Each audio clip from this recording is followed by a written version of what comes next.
TGT biology का most important practice set लेकर के आए हैं। चलिए शुरू करते हैं। पहला क्वेश्चन देखते हैं।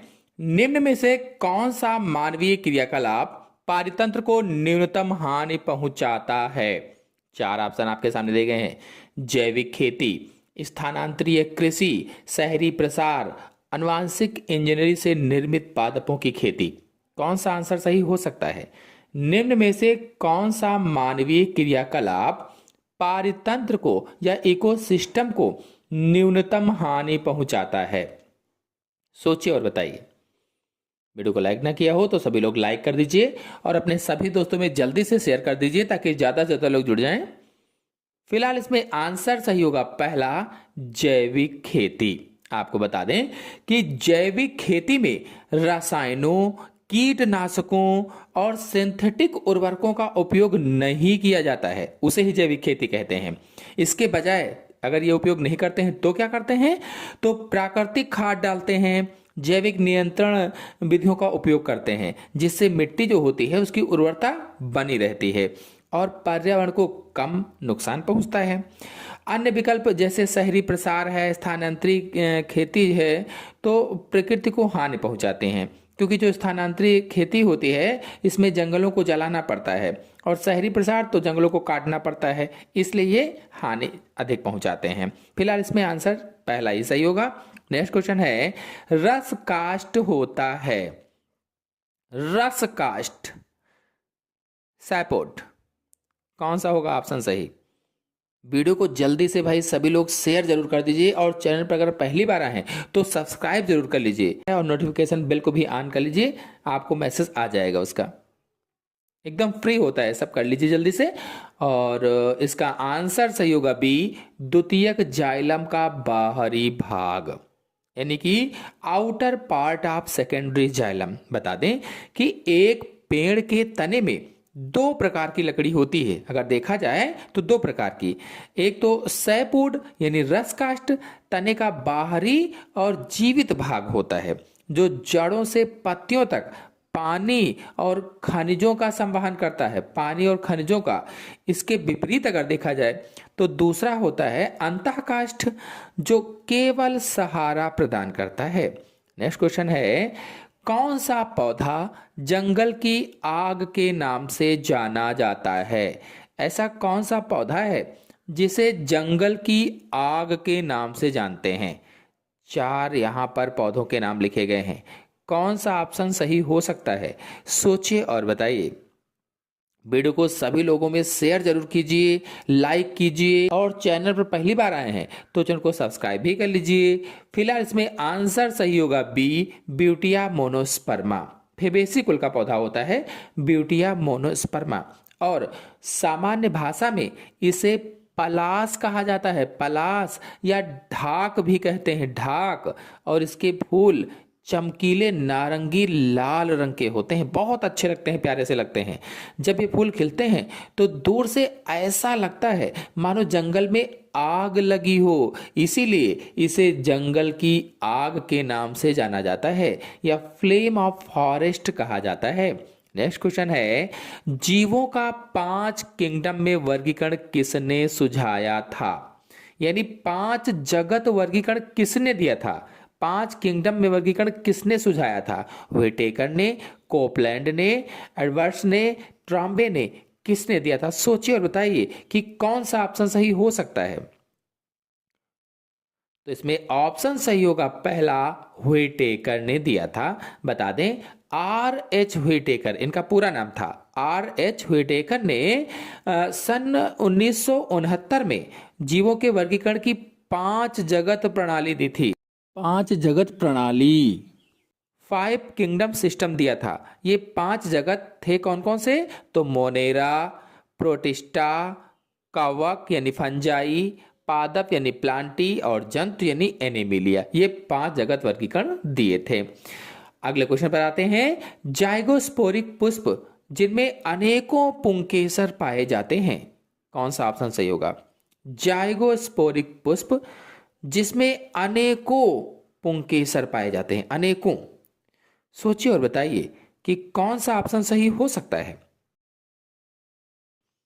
तो इसमें ऑप्शन सही होगा डी, साइजीजियम क्यूमिनाई। साइजीजियम क्यूमिनाई। बता दें कि जाइगोमॉर्फिक फूल वह होते हैं जिन्हें केवल एक ही ऊर्ध्वातल से दो बराबर भागों में बांटा जा सकता है। वर्टिकल प्लेन से दो बराबर भागों में बांटा जा सकता है। और साइजीजियम क्यूमिनाई यानी कि जो जामुन का पौधा हो, तो जामुन के फूलों में यह विशेषता और पुंकेसरों की अधिक संख्या देखी जाती है। नेक्स्ट क्वेश्चन है, एक अणु पाइरुवेट के वायवीय ऑक्सीकरण में प्रयुक्त होने वाले ऑक्सीजन परमाणुओं की संख्या होती है।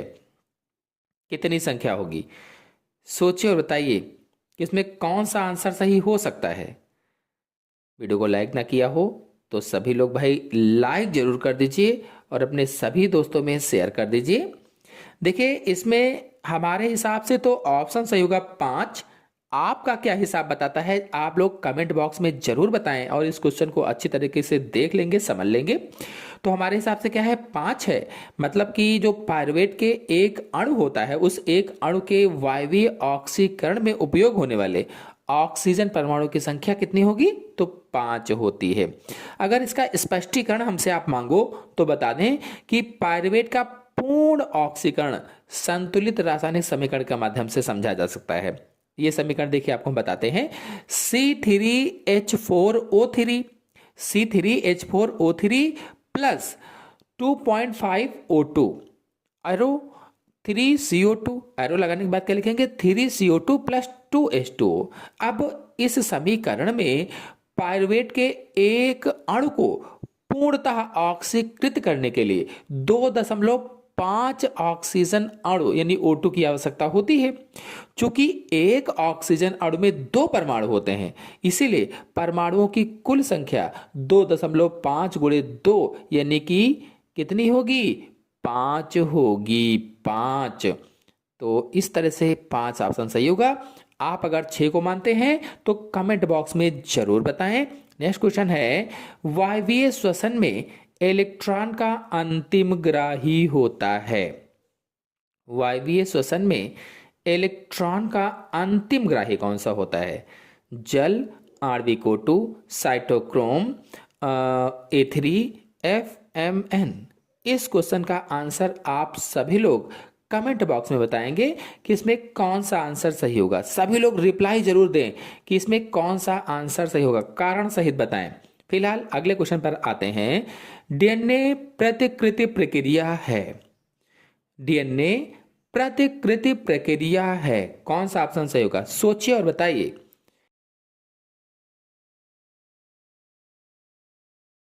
तो ऑप्शन से होगा इसमें से डी, अर्ध परिमित प्रक्रिया या सेमी कंजर्वेटिव होती है।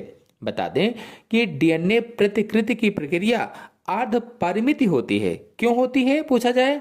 क्योंकि जब डीएनए अणु 2 नए अणु बनाता है, कोई एक डीएनए अणु है, जब उससे 2 नए अणु बनते हैं तो प्रत्येक नए अणु में एक स्ट्रैंड पुराना होता है, ओल्ड होता है, जनक होता है, और दूसरा स्ट्रैंड नया होता है।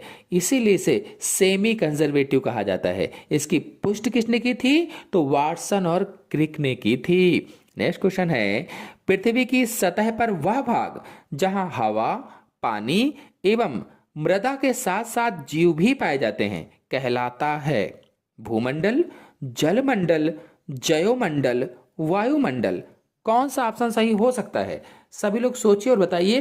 वीडियो को लाइक ना किया हो तो लाइक जरूर कर दीजिए, अपने सभी दोस्तों में शेयर भी कर दीजिए ताकि ज्यादा से ज्यादा लोग जुड़ सकें। तो इसमें आंसर सही होगा सी, जयोमंडल यानी बायोस्फीयर। बता दें, पृथ्वी का वह क्षेत्र जहां जीवन संभव है उसे जयोमंडल कहा जाता है, और यह वह संकीर्ण क्षेत्र है जहां वायुमंडल, जलमंडल और स्थलमंडल आपस में मिलते हैं, यानी हवा, पानी, जमीन यानी मिट्टी आपस में मिलते हैं और जीवन का आधार बनाते हैं।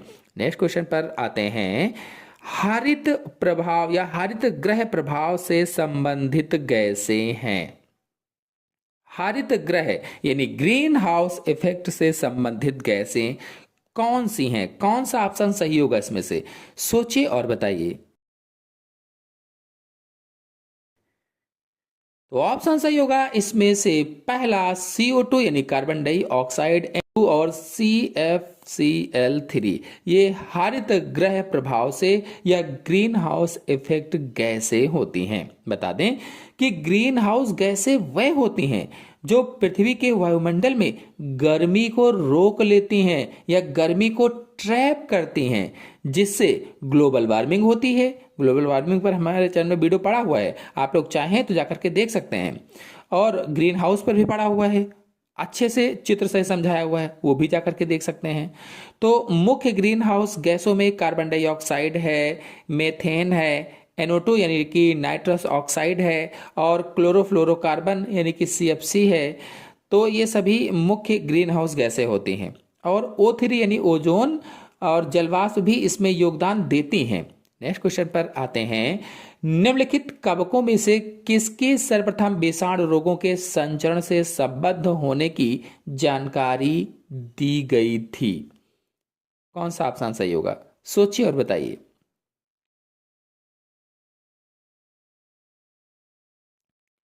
तो ऑप्शन सही होगा इसमें से भी आल्पीडियम। जो आल्पीडियम है इसी की बता दें, आल्पीडियम ब्रेसिकेसी वह पहला कवक था जिसे पौधों के वायरस को फैलाने वाले वाहक के रूप में पहचाना गया था, वेक्टर के रूप में पहचाना गया था। और यह कवक मिट्टी में रहता है, मिट्टी में, और पौधों की जड़ों के माध्यम से वायरस का संचार करता है या वायरस को फैलाता है। नेक्स्ट क्वेश्चन है, सचल बीजाणु पाए जाते हैं। सचल बीजाणु किसमें पाए जाते हैं, सोचिए और बताइए कि कौन सा ऑप्शन सही हो सकता है। सचल बीजाणु किसमें पाए जाते हैं? चार ऑप्शन आपके सामने दिए गए हैं। बाउचेरिया, क्लेमाइडोमोनास, पॉलीसाइफोनिया, नास्टा। कौन सा ऑप्शन सही होगा? सचल बीजाणु किसमें पाए जाएंगे? तो ऑप्शन सही होगा इसमें से पहला, वाउचेरिया में पाए जाते हैं। देखिए, सचल बीजाणु मुख्य रूप से अगर देखा जाए, मुख्य रूप से वाउचेरिया में पाए जाते हैं। अगर डिटेल से बताएं तो वाउचेरिया में अलैंगिक प्रजनन मुख्य रूप से चल बीजाणुओं द्वारा होता है या जूस्पोर के द्वारा होता है, जिन्हें उनके बहुफ्लैजिलेटेड या बहुफ्लैजिलेट और बहुकेंद्रकी होने के कारण सिंजोस्पोर कहा जाता है। सिंजोस्पोर क्या कहते हैं? क्योंकि इसमें बहुत सारे फ्लैजिला होते हैं, बहुत सारे केंद्रक होते हैं, तो उसे सिंजोस्पोर कहते हैं। और इसमें से जो क्लेमाइडोमोनास वाला ऑप्शन है, तो क्लेमाइडोमोनास में भी चल बीजाणु बनते हैं, लेकिन वाउचेरिया में पाए जाने वाले जटिल सिंजोस्पोर इसके विशिष्ट लक्षण हैं, जो आमतौर पर परीक्षा के प्रश्नों में सही उत्तर के रूप में वाउचेरिया ही माना जाता है। तो इसमें जो एकदम परफेक्ट उत्तर है, परफेक्ट उत्तर वाउचेरिया ही होगा। नेक्स्ट क्वेश्चन है, निम्न में से कौन सा नर हार्मोन नहीं है? कौन सा नर हार्मोन नहीं है बताना है। सोचिए और बताइए कि कौन सा ऑप्शन सही हो सकता है।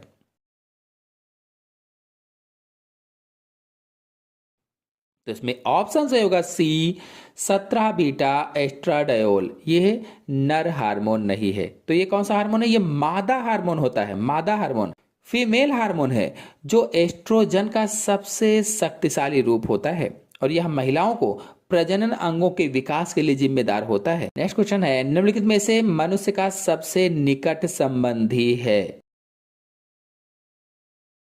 मनुष्य का सबसे निकट संबंधी कौन सा होता है? जब हमने मानव विकास वाला पढ़ाया था तो उसमें समझाया था 12 में, क्रोमैग्नन मानव क्या होता है, जावा मानव क्या है, ओरंगुटान क्या है, और भी बहुत सारे मानव समझाए थे। तो आप लोग चाहें तो जाकर के वो मानव देख सकते हैं, चित्र सही समझाया हुआ है। फिलहाल इसमें आंसर सही होगा सी, क्रोमैग्नन मानव। बता दें, क्रोमैग्नन मानव को आधुनिक मानव का सीधा पूर्वज माना जाता है, और इनकी शारीरिक संरचना आधुनिक मनुष्यों से बहुत मिलती जुलती थी, और ये गुफाओं में चित्रकारी करते थे, औजारों का उपयोग करना भी जानते थे। नेक्स्ट क्वेश्चन है, ऊर्जा का मुख्य नवीकरणीय स्रोत है।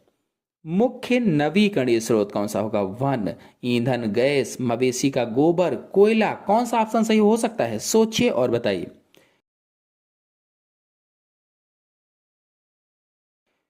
तो ऑप्शन सही होगा इसमें से पहला, वन होते हैं। वन नवीकरणीय स्रोत वह हैं जिन्हें प्राकृतिक रूप से पुनर्जीवित किया जा सकता है, पुनः बनाया जा सकता है या पुनः बन सकते हैं। वनों को फिर से उगाया जा सकता है। इसके विपरीत जो कोयला है, ईंधन है, जीवाश्मी ईंधन होते हैं। जीवाश्मी ईंधन जो खत्म होने पर दोबारा नहीं बनाए जा सकते हैं। नेक्स्ट क्वेश्चन है, सींग वाला मेढक किस वर्ग से संबंधित है? सींग वाला जो मेढक है ये किस वर्ग से संबंधित है बताना है। सोचिए और बताइए कि कौन सा ऑप्शन सही हो सकता है। कंफ्यूजन वाला प्रश्न है, ये टिपिकल प्रश्न है, सोचकर बताइए। तो आंसर सही होगा इसमें से सी, एम्फीबिया। बता दें, सींग वाला मेढक या हॉर्न फ्रॉग, जिसे अक्सर अपनी बनावट के कारण पकमैन फ्रॉग भी कहा जाता है। पकमैन फ्रॉग जीव विज्ञान के वर्गीकरण के अनुसार इसका संघ कार्डेटा होता है। किस संघ में है? तो कार्डेटा संघ में है, क्योंकि इसमें रीढ़ की हड्डी पाई जाती है। और इसका वर्ग एम्फीबिया होता है। क्यों एम्फीबिया में है? क्योंकि यह एक उभयचर प्राणी है जो जल और थल दोनों पर रह सकता है। और इसका गण एन्यूरा होता है। जो डी वाला ऑप्शन है इसका गण है। तो गण एन्यूरा क्यों है?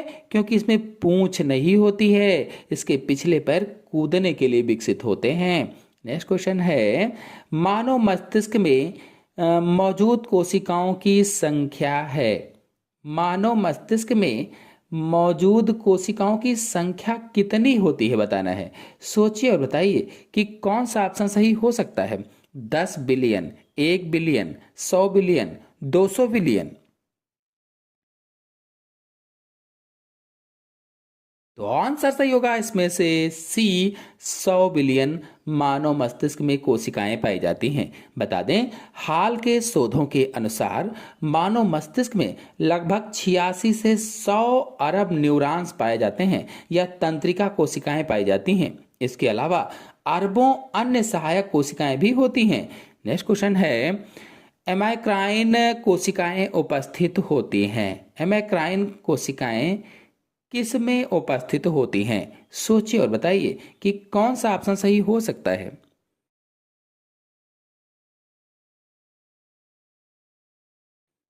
तो ऑप्शन सही होगा इसमें से सी, आंख के रेटिना में उपस्थित होती हैं।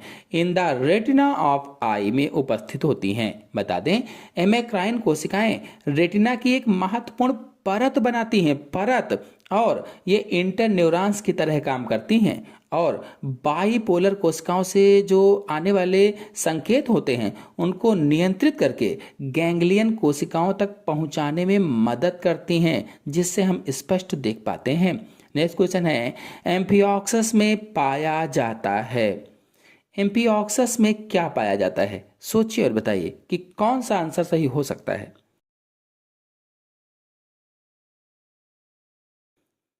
तो इसमें आंसर सही होगा पहला, मुख छद की उपस्थिति पाई जाती है। प्रेजेंस ऑफ ओरल हुड पाया जाता है। बता दें, एम्फिऑक्सस एक छोटा समुद्री जीव है। इसके मुख के चारों तरफ एक ओरल हुड होता है जिसमें बालों जैसी संरचनाएं होती हैं जो पानी से भोजन छानने में मदद करती हैं। छानने में यह जीव सक्रिय रूप से तैर सकता है, इसलिए यह निष्क्रिय नहीं है।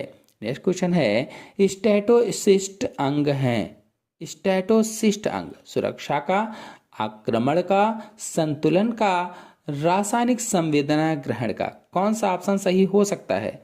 स्टैटोसिस्ट अंग है। तो ऑप्शन सही होगा इसमें से सी, संतुलन का। बता दें कि स्टैटोसिस्ट कई अकशेरुकी जीवों में पाया जाता है, जैसे झींगा में पाया जाता है, घोंघा में पाया जाता है, जेलीफिश में पाया जाता है।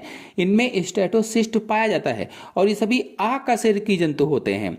और यह जीव को गुरुत्वाकर्षण का पता लगाने और शरीर का संतुलन बनाए रखने में मदद करता है। जो स्टैटोसिस्ट है ये किस चीज में मदद करता है? तो गुरुत्वाकर्षण का पता लगाने और शरीर का संतुलन बनाए रखने में मदद करता है।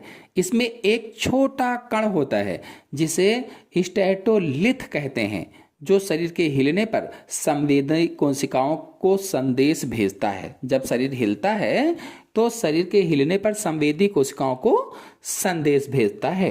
नेक्स्ट क्वेश्चन है, चेकर बोर्ड विधान का प्रस्ताव किसने दिया था? चेकर बोर्ड विधान का प्रस्ताव किसने दिया था? सोचिए और बताइए। मेंडल, पोनेट, कॉरेंस, डार्विन, किसने दिया था? सोचकर बताइए। तो आंसर सही होगा इसमें से बी, पुनेट ने दिया था। बता दें, आनुवांशिकी में चेकर बोर्ड या पुनेट स्क्वायर का निर्माण ब्रिटिश आनुवांशिक विज्ञानी रोजनाल्ड पुनेट ने दिया था। अगर आप लोग पुनेट स्क्वायर को अच्छे से समझना चाहते हैं तो हमारे चैनल पर पुनेट स्क्वायर पर वीडियो अपलोडेड है, आप लोग जाकर के अच्छी तरीके से समझ सकते हैं। और आपको बताते चलें कि इसका उपयोग यह अनुमान लगाने के लिए किया जाता है कि माता पिता के जीन के मेल से संतान में किस प्रकार के लक्षण आने की संभावना है। नेक्स्ट क्वेश्चन है, मंगोलॉयड स्थिति संबंधित होती है। मंगोलॉयड स्थिति किससे संबंधित है? सोचिए और बताइए कि कौन सा ऑप्शन सही हो सकता है। तो इसमें ऑप्शन सही होगा बी, ट्राइसोमी से संबंधित होती है। बता दें कि 21वीं जोड़ी में त्रिसूत्रता या ट्राइसोमी के कारण डाउन सिंड्रोम हो जाता है। और डाउन सिंड्रोम जो है ये हमारे चैनल में इस पर फुल वीडियो अपलोडेड है, आप लोग जाकर के देख सकते हैं। और जब यह सिंड्रोम हो जाता है तो व्यक्ति की जो बुद्धि होती है मंद हो जाती है, जो उसका मुख होता है मंगोलों जैसा हो जाता है। इसीलिए इसे मंगोलियाई जड़ बुद्धिता भी कहा जाता है या मंगोलियाई जड़ता भी कहा जाता है। नेक्स्ट क्वेश्चन है, जब F1 पौधे को पैतृक बौने पौधे से संकरित किया जाता है तो संतति का जीन प्ररूपी अनुपात होता है। क्या अनुपात होगा? सोचिए और बताइए।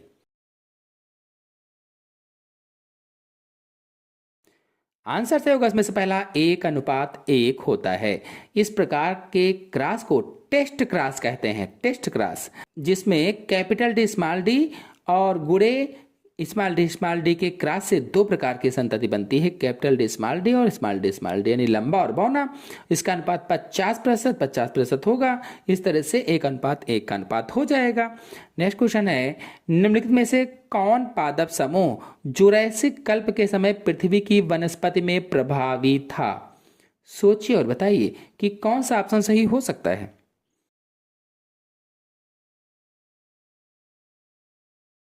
तो ऑप्शन सही होगा इसमें से भी, साइकेडेलीज। बता दें कि जुरैसिक काल लगभग में 14.5 से 20 करोड़ साल पहले था और इसे डायनासोर का युग भी कहा जाता है। डायनासोर का युग और साइकेड्स युग भी कहा जाता है। और इस समय जो जीव थे पूरी तरह से पृथ्वी पर सबसे अधिक प्रभावी थे। नेक्स्ट क्वेश्चन है, निम्नलिखित संरचनाओं में से कौन सा एक गाल्जी परिसर में क्रियागत इकाई है? कौन सा ऑप्शन से होगा? सोचिए और बताइए। आंसर से होगा इसमें से पहला, सिस्टर्नी। बता दें, गाल्जी काय चपटी थैलीनुमा संरचना से बना होता है जिन्हें सिस्टर्नी कहते हैं। यही वे इकाइयां हैं जहां प्रोटीनों की छटाई, पैकेजिंग और मॉडिफिकेशन का मुख्य कार्य होता है। नेक्स्ट क्वेश्चन है, लाइकोपोडियम के तने में किस प्रकार की स्टील पाई जाती है? बहुत ही इंपॉर्टेंट क्वेश्चन है। साइफोनोस्टील, पॉलीस्टील, प्रोटोस्टील, मेरिस्टील, लाइकोपोडियम के तने में किस प्रकार की स्टील पाई जाती है? सोचिए और बताइए। तो ऑप्शन सही होगा इसमें से सी, प्रोटो स्टील पाई जाती है। स्टील पौधे के तने का केंद्रीय संवहनी हिस्सा होता है। लाइकोपोडियम एक टेरिडोफाइट है और इसमें सबसे आदिम प्रकार की स्टील पाई जाती है जिसे प्रोटो स्टील कहा जाता है। इसमें जाइलम के बीच में पित्त नहीं पाया जाता है। नेक्स्ट क्वेश्चन है, रेशम का रासायनिक प्रकृति होती है। रेशम की रासायनिक प्रकृति क्या होती है? प्रोटीन, लिपिड, कार्बोहाइड्रेट, काइटिन, क्या होगा? सोचिए और बताइए। आंसर से होगा इसमें से पहला, प्रोटीन होती है। बता दें, रेशम यानी सिल्क मुख्य रूप से दो प्रकार के प्रोटीनों से बना होता है, फाइब्रोइन और सेरिसिन। तो रेशम का कीड़ा जो होता है बॉम्बिक्स मोरी, इसे अपनी लार ग्रंथियों से स्रावित करता है और रेशम कीट पालन को सेरीकल्चर के नाम से जाना जाता है। नेक्स्ट क्वेश्चन है, बहुरूपी प्राणी है। सोचिए और बताइए कि कौन सा ऑप्शन सही हो सकता है बहुरूपी प्राणी।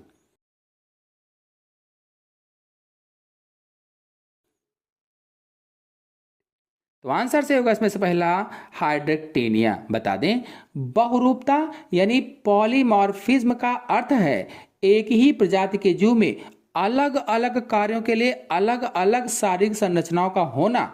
हाइड्रेक्टेनिया में पोषण, सुरक्षा और प्रजनन के लिए अलग अलग प्रकार के जॉइंट्स पाए जाते हैं जो इसे बहुरूपी कॉलोनी बनाते हैं।